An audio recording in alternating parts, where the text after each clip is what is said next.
Hi, welcome to Dynamic Rivers and Erosion Investigation. I'm Barbara Woods, and in this video, I will help you prepare for our classroom erosion investigation called My World. In this investigation, you're going to get a chance to create a mini world with your group and watch hundreds of thousands of years of erosion transpire before your very eyes. But first, a few reminders. It is important that you take your time to stop, pause, or rewind the video as needed, so you can internalize the concepts and the steps in the lab. There will be slides where you will need to pause and answer questions on your video lab worksheet. If you wish, you can choose to watch the video all the way through the first time and then watch it again to answer the questions. Avoid the temptation to fast forward. You will miss something important. Now, before going on, pause here and get your erosion video notes page. Also, go grab your binder with your erosion science notes since you will need to refer to them later in the video. In this video, you will first review some science terms we have already learned in class so that you can apply them to our investigation. Then you will learn the lab procedures and the steps to follow during the investigation. Finally, you will see some sample work from previous students who have completed the lab. In addition, at the end of the video, there are 3 sample write-ups. You may wish to come back and look at them when you start to write up. They will help you know what is expected. And remember, during the video, you will answer questions on your erosion video notes page. We will change 2 variables in this lab investigation. The first variable is the gradient. Remember, the gradient is a degree of the slope. Some groups will have a gentle slope in their world. Other groups will have a steep slope. The other variable that will differ is the discharge. The discharge is the volume of water that will rain down on your world. Some groups will have a standard rain volume. Others will have a flood volume, representing a huge stone. Here's the symbol that tells you to answer a question on your video notes page. It may help if you pause the video while you do so. There is a question you can answer now. Now we are going to review some of the terms we have learned in class. It will help you remember them if you say them out loud as they appear in the video. Remember, you can pause the video as you work on memorizing the term and what it means. After several terms are visited, you'll be asked to do the vocabulary matching part of your video worksheet. When we begin the investigation, you will watch these processes occurring.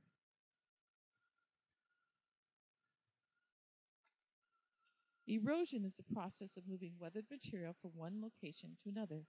As we've shown in class, erosion is happening all the time. But when there is a wind or rainstorm, it speeds up the erosion process. For example, in this experiment, you may see a river eroding the plateau to create a river channel, and then erode the riverbanks even more as it gets wider. Sediment is rock that is broken into smaller pieces or that is dissolved in water. You will be observing the difference between the dark, heavier sediment and the white, lighter sediment as they are suspended in the stream and carried to be deposited to a new location. Deposition is when sediments are laid down in a new location, usually by water or wind. In this experiment, you will use symbols to draw where the heavier and the lighter sediment end up being deposited. Remember, this diagram shows water where it moves slower around the inside of the river curve, so it often deposits sediment there. Water has to move faster to get around the outside riverbank, so it often erodes the sides of the bank to create even greater curves. And as you know, we call the curves in a river meanders. Here are some more erosion terms for you to remember. The bed load includes the materials that bounce along the bottom of a stream bed. Sometimes these materials can be as large as huge boulders or as small as tiny pebbles.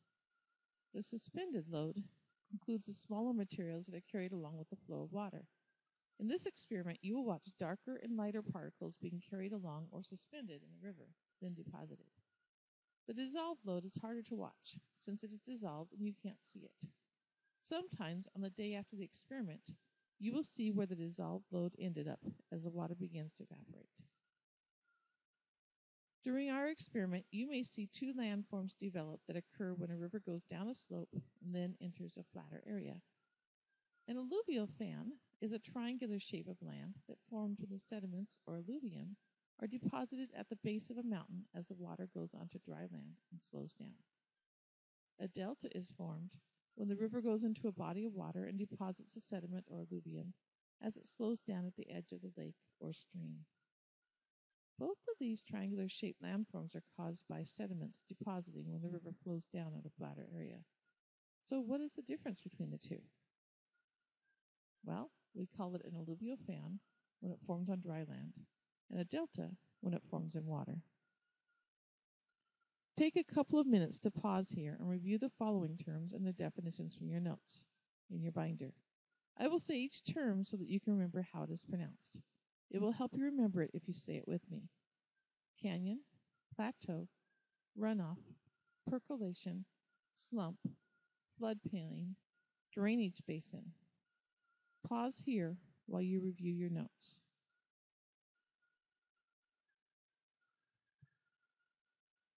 Now that you've reviewed the above terms, it is good for you to know that in this investigation, your world will start off as a plateau. Remember, it's a miniature world. Having all the above terms in your head will help you as you write down anything you see occurring in your world. Once the rain starts, time will go quickly, so you'll need to record the events quickly. At this point, pause to match the vocabulary terms on your video worksheet. At last, it's time to now look at the lab we prepared. First, your group will receive a card. Work together to agree on a name for your world. Write it on the card. If time permits, you can decorate the card now, or you can decorate it later before it is put on display. Be sure to list all your group members' names on the card. Then, on your lab sheet, write down the gradient and discharge that your teacher assigned your group. Add symbols to the key. Small circles will represent the dark-colored sand. Small dots will represent the white-colored diatomaceous earth sediments. You'll use curve to draw the water's edge. Double check that you've filled out the heading at the top. There's a question related to this segment on your video worksheet. Now, to organize this investigation, each group member will have a specific job. You don't need to memorize the jobs listed below. Just be generally aware of what each does. When you are assigned your job, then you will get a chance to review what your responsibilities are. The bulldozer is going to use the wooden wedge and his or her hands to pack down the earth in the correct place. Anyone who wants to get their hands in the dirt can also help. The surveyor will make sure the earth is 20 centimeters wide and at a slight slope downward. The world carrier will be carrying the tray outside, and even more importantly, will be carrying your completed world very carefully back inside at the end of the investigation. The rainmaker will make sure the hole in the rain cup is positioned over the dirt and not too close to the edge of the tray. Then, after Mother Nature's approval, the rainmaker will pour water into the cup to start the rain. The timer will start the stopwatch when the rain starts and call out the elapsed time as the group observes each event so the time can be recorded with the event. The timekeeper will also watch to make sure all the team members are recording the events. After the investigation is over, the timekeeper will copy the events from another team member's lab page onto his or her own. The tool keeper will carry the tool basket outside and is in charge of making sure the tools stay in the basket when they are not being used. The tool keeper will also tape the ruler onto the lab tray. Be sure all the tools are in the basket and return to the classroom at the end of the lab. There are some very important don'ts for this lab. Don't touch the tray while it is raining. You are not one of the variables, and it will mess up your world. Don't press down on the cup when you put water in it. It will make your tray angle the wrong way. Don't forget to record the events. Work together to watch what is happening and write down the events so you don't miss anything. Don't touch the earth mixture or the tray once you start the experiment.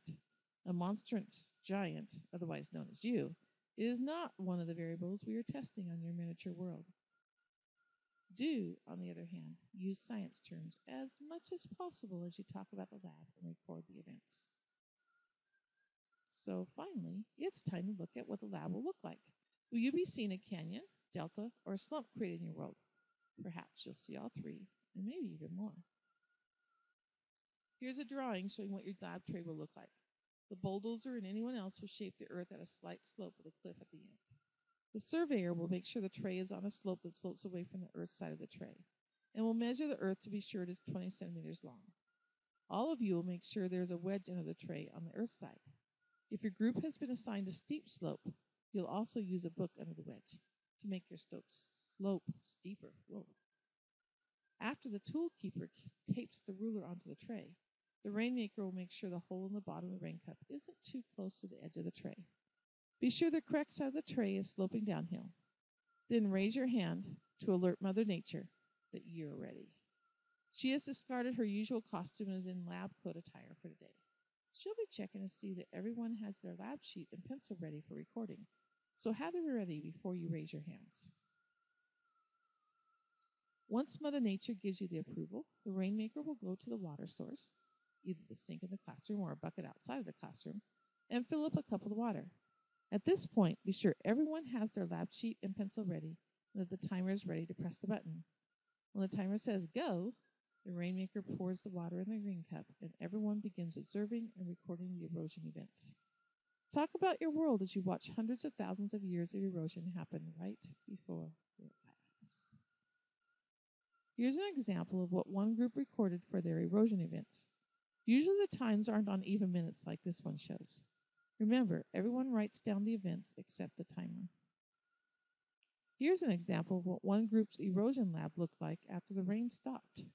It includes a wide canyon with steep sides. In this world, the river meandered first before it cut a straighter channel. Notice the delta at the bottom of the cliff. Also notice the difference between where the darker, heavier sediments deposited and where the whiter, lighter sediments were carried to and then deposited. This is an example drawing of one group's investigation. Start drawing as soon as the action slows down. Use the symbols in the key to represent the darker and lighter sediment and where it ended up being deposited. Circles represent the darker, heavier sediment. Dots represent the white, lighter sediment. After the lab is over, we will discuss the assigned write-up. For now, you can pause at each of the next 3 slides and quickly read through the samples. These are just the first pages of each student's work. In this first example, notice how the terms are underlined. Again, in the second example, you see the terms underlined. Notice that the writer used a narrative and chronological sequence to describe what happened in the lab. The third example gives you one more idea of how to write up your lab. You can come back to this video and fast forward to these write-up samples when it's time for you to write yours. Be sure not to copy these models, but use them to help you as you describe your own lab and the events that occurred in your world. Last, as always, we'll clean up the lab. Carefully carry your world to the classroom. Your teacher will show you where to put it. Set it up using the wedge at the end, and if it is a steep slope, you'll also need to use the book under the wedge. Be sure all tools are in a lab tool basket, and especially don't forget to put the stopwatch in the tool basket. Now, you are ready for erosion investigations this week. Bring your video lab worksheet to class to get credit for watching this video. Have fun during the lab and think like a scientist. This lab has been adapted from a FOSS Landforms module investigation. I hope you enjoy it.